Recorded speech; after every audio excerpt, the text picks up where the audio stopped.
Hello folks, I hope that you are having just a great day today. Today we're going to be taking a look at Farslayer's story, which is the fourth story by Fred Saberhagen in the Lost Book of Swords series. It takes place after the initial trilogy, The Complete Book of Swords. It was written in the mid-80s by Fred Saberhagen, an epic sort of fantasy story that tells a lot of fun stuff that's happening. I did enjoy Farslayer's story. It's the first time I've read it. I finished it last night. I wanted to bring it to your attention now. So in this series, we basically what's wound up happening is that the gods have gotten bored, and they've created 12 nasty god-forged swords they use to sprinkle around the world that become increasingly a part of the people that's going on. It changes issues.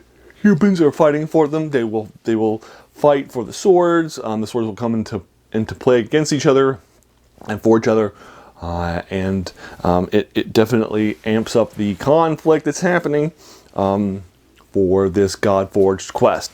You'll find out in the prelude in the first book that Vulcan, you'll follow along as Vulcan forges the swords, and his son. The son of a smith who helps him, named Jord, who loses an arm but gets one of the swords in competence in the forging. His son Mark is one of the primary point of view characters of the series, and we followed him as a young kid with the sword Town Saver after his older son died saving the town from a bunch of people, but died from using the sword from a big giant raid, and he killed everybody, but it didn't save him.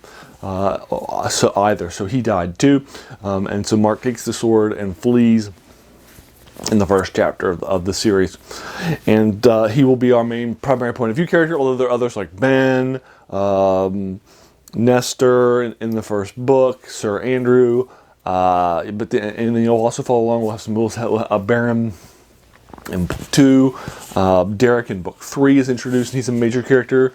You'll follow along with antagonists like the Silver Queen or the Dark King. You'll follow along with protagonists too, and the series will end in an epic fashion in book 3. And then there are a series of 8 books that focus on each of the swords, and they're called Blank Story. Wound Healer Story was the first one, and that was as far as I had read. I loved this series when I was a kid.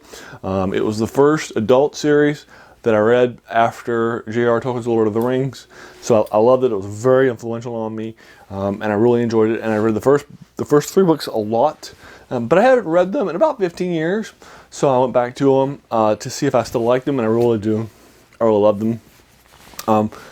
So I read the first trilogy, The Complete Book of Swords, a few times, but I had only read the sequel, Wound Healer Story, once.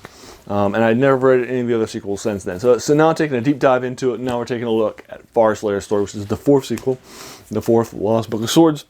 And we'll open up with what's happening here. We're going to open up in the prelude with one of the main characters is Black Pearl. She is a mermaid who is a love interest for Zoltan in the first book in Wound Healer Story, in the first Lost Book of Swords. And she is back. She's on the river that she was at before, moving up and down it. And she has met this wizard, and they've developed a love interest. And the wizard wants to cure her of her mermaid powers, and he has been questing in order to find it. And he'll give her an item, a locket around her chest that she can use, that will temporarily restore her powers. And he's trying to find more than that. And they'll become lovers in the prelude, so you'll find out all the sort of things. She will come across Farslayer that's been destroyed on her quest from a boat damage that had been damaged in the river, going up and down the river. And there's nobody alive for her to save, but there is Farslayer on the ground as one of the cargo from this boat that was damaged. And so she grabs it and she takes it to him because she thinks that maybe the power will be together. She knows that it's one of the 12 swords. It's the sword of vengeance. But she also knows he's a wizard. He's her love. And so he gets the sword, and he's really happy and really pleased with it. And that's the end of the prelude. And then you're going to start off with this book. You're going to find out that the sword has been, a lot of things. We'll follow a lot of this hermit named Gesselin, who's a new character. Black Pearl, a new point of view character. Gesselin, a hermit's going to be another point of view character. And then we're going to have the same points of view characters that we've been having. Zoltan's going to be back. Queen Yambu is going to be back. Mark's going to be a supporting character again, as has been after Stonecutter story, the previous story, where I think to the sequel's credit, we went to a different part of the continent. We followed a different group of people, and Mark wasn't involved in the story. The first time Mark wasn't a protagonist, one of their point of view characters, was in book 5 overall, and that was Sightblinder's story, and he was taken prisoner in the first chapter of the book. And then the book is about finding Mark and getting him back and rescuing him. And even after he's rescued, he doesn't become a point of view character, which I liked, I enjoyed. And in Stonecutter story, he's mentioned once or twice as a throwaway line, and that's it. He's not a part of the story in any way, shape, or form. And I love Stonecutter's story. And I wish that Farslayer's story had done the same thing. Unfortunately, Saberhagen didn't.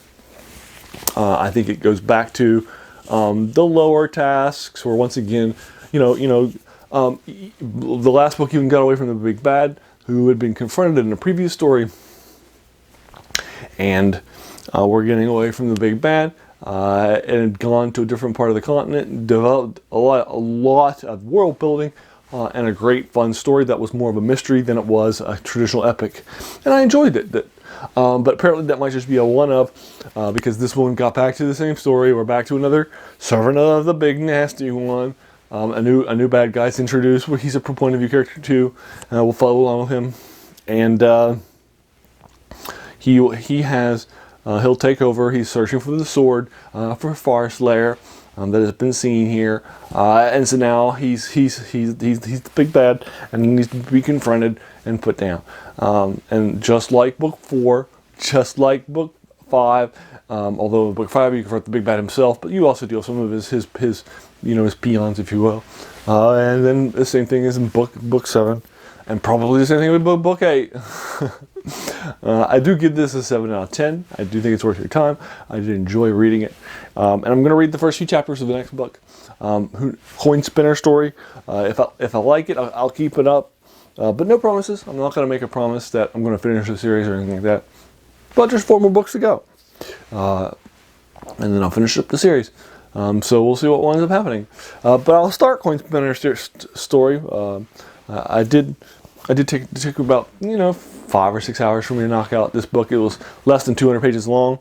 In my collection, it started on page 1, and the prelude started on page 1, and the book finished before it even got to 200, like 185 or something like that. So it was not that long at all.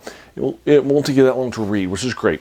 Fred Saberhagen does not suffer from traditional sequelitis, where the sequels become longer and longer and longer in length. The books in the first series were right around 200 pages, with a little bit more. The first trilogy, 625, a collection. And so, anyway, I'll go ahead and link you to this collection that I have for these 3 books in the comments below. So that way you can review them and let me know what you thought about it. Have you read it? What did you think of it? Did you agree or disagree with any of my thoughts or my take on this novel? I would be more than happy to engage with it further in the comments below. If you like this video, please feel encouraged to hit that subscribe button, because there's going to be a lot more of these to follow in fantasy, science fiction, and horror. And finally, hey, I just want to thank you for taking some time out of your day and investing it and watching my video. We all have so many things that are happening in our lives, right? And we're being pulled in so many different directions. So the fact that you spent this time with me is incredibly humbling, and I appreciate it. So thanks again, and have a great day.